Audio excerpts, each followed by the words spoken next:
In this update, Iran's confirmed it's launched an attack on US bases in both Qatar and Iraq. Flares are visible over Qatar's capital Doha, following threats Iran would retaliate against US strikes on its nuclear sites. The attack came shortly after Qatar closed its airspace as a precaution amid threats from Iran.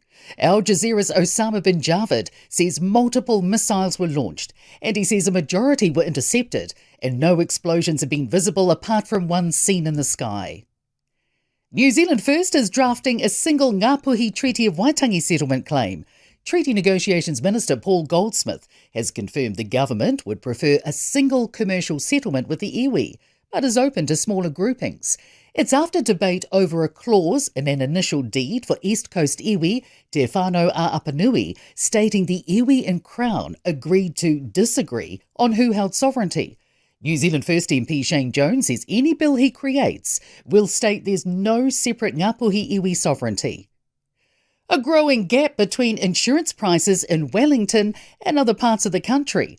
Latest data from insurance comparison website Quashed shows the average Wellington home insurance quote is now 54% more than in Auckland and 40% more than in Canterbury.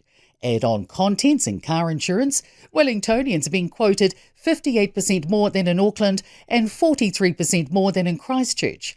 Quash Chief Executive Justin Lim says the average Wellington household is now paying about 40% more than the average Kiwi household. It's definitely a pocket in Wellington where premiums continue to go up. Insurers are charging more for areas they deem a lot riskier. The uptake of New Zealand's golden visa schemes exceeding expectations. Since April, Immigration New Zealand's received 189 active Investor Plus applications, a visa which makes it easier to gain residency via investment. Immigration Minister Erica Stanford says there were just 116 applications over more than 2.5 years under previous settings. Immigration lawyer Mark Williams says factors such as significant global events have aligned in our favour, and he says the response has been huge and he's never seen demand like it. The government's announced a funding boost for GPs after reaching an agreement with the sector. Health Minister Simeon Brown's confirmed the 13.69% funding uplift, bringing the total funding increase for GP clinics this financial year to $175 million. International flights are touching down in Dunedin once again. The first of Jetstar's direct flights between Dunedin and the Gold Coast lands this afternoon.